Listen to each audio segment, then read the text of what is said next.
into some new information. You guys remember before Nancy Guthrie disappeared, and I've reported on this before, there was this reality show that was set to tape and had already started taping with the Pima County Sheriff's Office. Well, now there are some emails that have come out through a public records request. Fox Digital actually got them.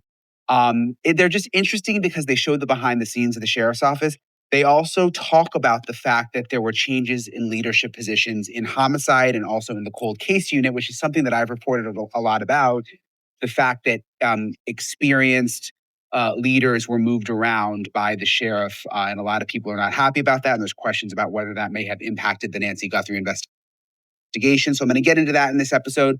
Also, this question of whether there is one or more than one suspect involved in this. Obviously, we saw the guy on the doorbell camera, but is there someone else involved? I'm going to ask retired FBI agent Steve Moore about that. And we've heard a lot of theories that go both ways, but he has an interesting theory based on evidence that he knows about that he's going to explain here. And a couple of other updates that I've learned about over the last couple of days that I'm going to get into in this episode. Day 86. An 84-year-old woman is still missing. Her family is still waiting. And the people paid to find her were busy negotiating a reality TV deal. Today, that story has evidence behind it. Emails obtained through a public records request have pulled back the curtain on the Pima County Sheriff's Office. And what they reveal is not just uncomfortable. It is a documented pattern of a department that had its priorities in the wrong order long before Nancy Guthrie ever disappeared. But that is only half of what this video is about. Because while the sheriff was making decisions that slowed this investigation down, the FBI was watching, asking, waiting, and being ignored.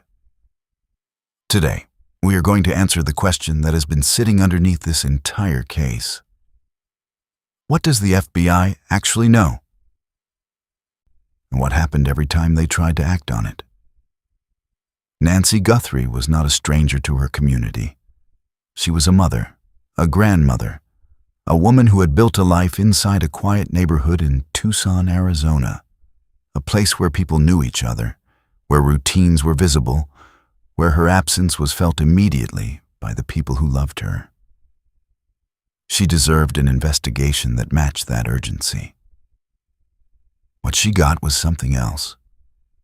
And today, 86 days later, with emails now in the public record and a federal agency that has broken its own silence to say what should have been done differently, it is time to lay it all out. Stay with this, because every detail matters. There are moments in an investigation that cannot be undone.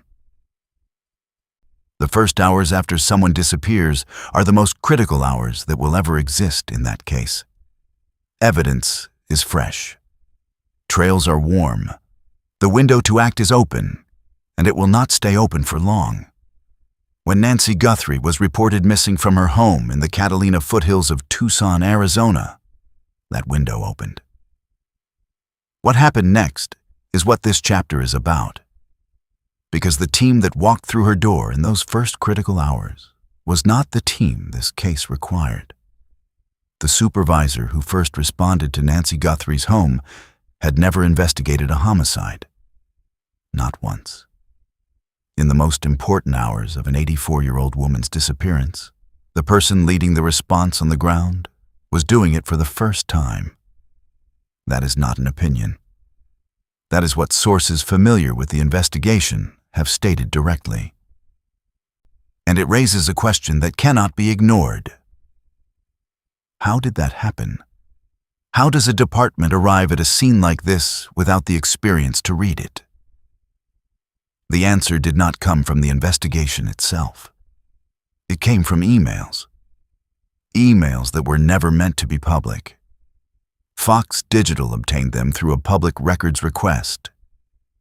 And what they contain is a behind-the-scenes look at the Pima County Sheriff's Office that changes how everything else in this case has to be understood.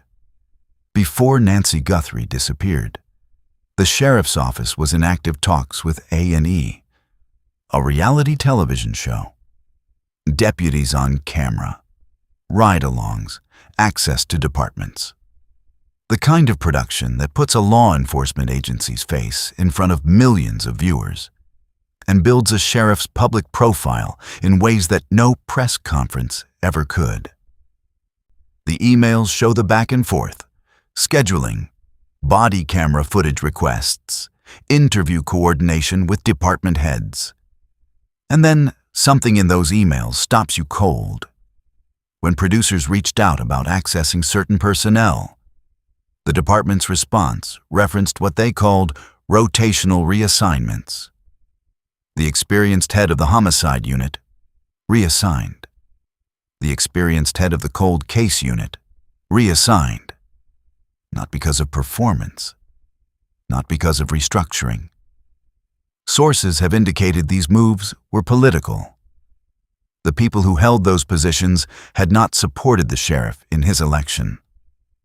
So they were moved out, and in their place, a department that was now reorganized around loyalty rather than experience, was the same department that would respond when Nancy Guthrie vanished.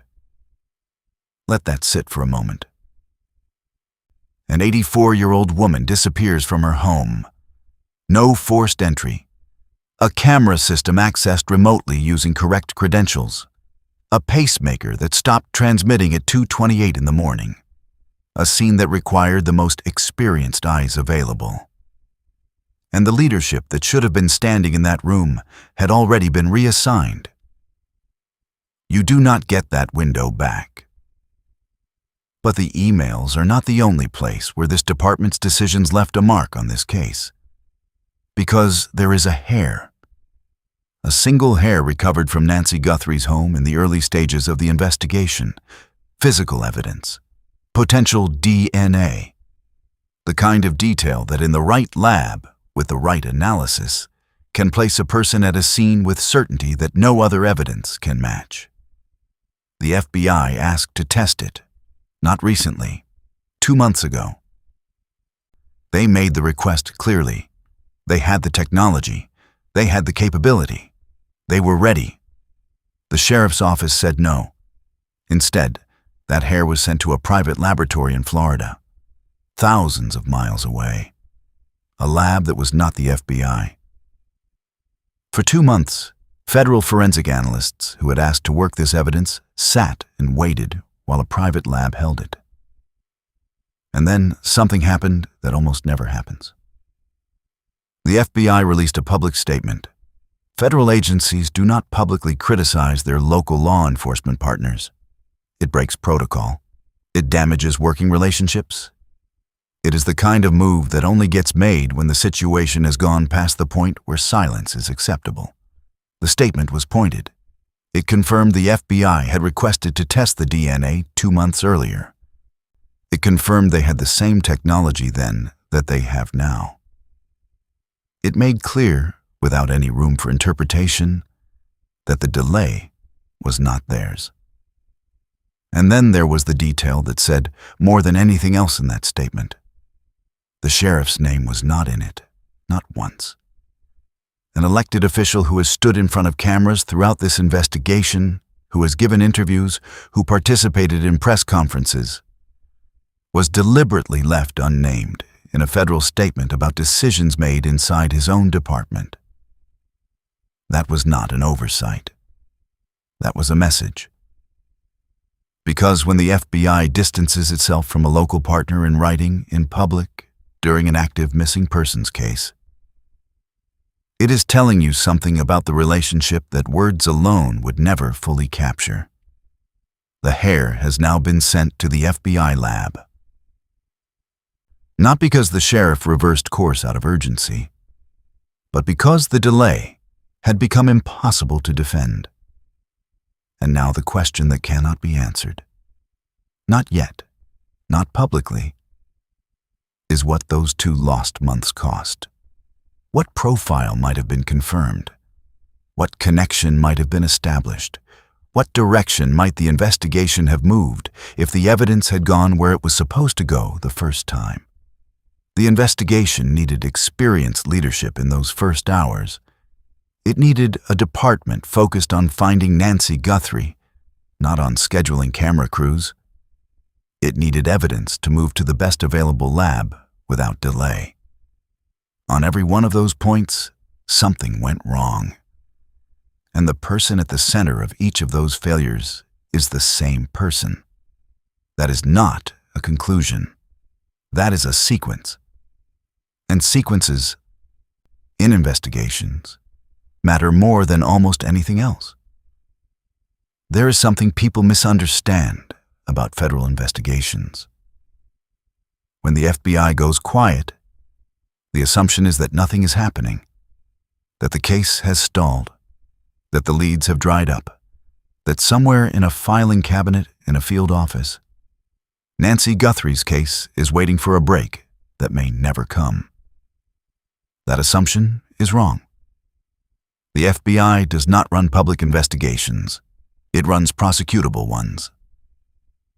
Every piece of evidence collected, every digital record pulled, every forensic sample processed, none of it is being gathered for a press conference.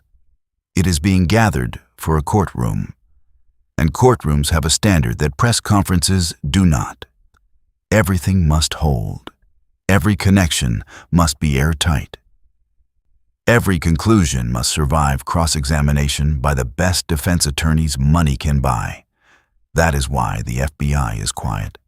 Not because the case is cold, because the case is being built. When they released the photographs of the suspect captured on Nancy Guthrie's doorbell camera, that was not a routine decision. The FBI does not release evidence because the public is curious. It releases evidence when the investigation requires public assistance to move forward. That release was a calculated step, made at a specific moment for a specific reason. And when they released that public statement about the hair, the one that documented 2 months of waiting, the one that pointedly noted they had the same technology then that they have now, the one that never once used the sheriff's name. That was even more deliberate than the photo release. Think about what it takes for a federal agency to break from professional silence and put something like that in writing. Think about what the relationship between the FBI and the Pima County Sheriff's Office must look like right now. And then think about what it means for this investigation that those two agencies are the ones responsible for finding Nancy Guthrie together. Because underneath all of that tension, the actual work continues. DNA recovered from Nancy's home is still being processed. It is not a clean sample. It is a mixed sample, meaning more than one person's biological material was present at the scene. Separating those profiles takes time. It takes precision. It takes software and analytical work that cannot be rushed without risking the integrity of the result. But here is what that complexity also means. Once those profiles are separated, once a single confirmed match is established, that evidence does not suggest. It places. It puts a specific human being inside Nancy Guthrie's home with a certainty that no other form of evidence can replicate. That moment has not happened publicly yet, but the work to reach it is ongoing. At the same time, cell tower data is building its own picture. Not one phone, not one device. A pattern. Devices appearing near Nancy Guthrie's home on January 11th.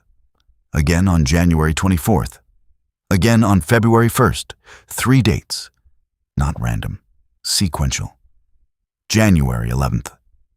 A masked individual appeared at Nancy's front door. Not forcing entry. Not attempting to break in. Present. Watching. Testing the environment the way someone does when they are learning it. Not acting on it yet. January 24th, flagged by investigators. Flagged by the family. Important enough that they asked the public to focus on it specifically. February 1st, the night Nancy Guthrie disappeared. When you see 3 points that close together, that consistent, that deliberate, you are not looking at coincidence. You are looking at preparation. And preparation changes everything about how this case is understood. Because it means February 1st was not a spontaneous decision made by someone who saw an opportunity. It was the third step in a sequence that began weeks earlier. Cell devices present on January 11th appear again on January 24th. Some of those same devices show an interruption during the critical window on February 1st, the window between 1:47 a.m., when Nancy's camera went offline, and 2:28 a.m., when her pacemaker stopped transmitting. Phones do not drop off networks by accident. They are turned off. They are moved deliberately outside normal patterns. That interruption is a decision, and when multiple devices show the same interruption during the same window, that decision stops being individual and starts being coordinated. After that window closes, movement patterns emerge. Away from the residential area, away from the Catalina foothills, toward terrain that is open and less visible, toward the desert. Investigators are not searching randomly. They are following a data-guided path built from the pattern of those devices, the geography of that movement, and the calculated distance someone could cover within the time that window allowed. This is where the investigation lives right now. Not in press conferences, not in headlines, in labs, in data centers, in the careful and methodical work of building something that will hold when it finally reaches a courtroom. And yet, while all of that work continues, there is a volunteer organization that offered to help and was turned away. The Cajun Navy submitted a formal search proposal to the Pima County Sheriff's Office. Drones, search dogs, organized teams, resources that cost the department nothing. And critically, they asked to operate entirely under the sheriff's direction. They were not coming in to run their own operation. They were offering their equipment and their people in service of whatever the sheriff needed. The proposal was ignored. They revised it. They resubmitted. They asked for feedback so they could adjust and try again. Still nothing. No response. No acknowledgement. No explanation. This is a department that had time to coordinate with television producers, that had time for scheduling emails and body camera footage requests and interview setups for a reality show, but not time to respond to a group of volunteers who wanted to search the desert for an 84-year-old woman. You can decline an offer of help and have a legitimate reason, but you have to be willing to say what that reason is. Silence is not a reason. Silence is a choice.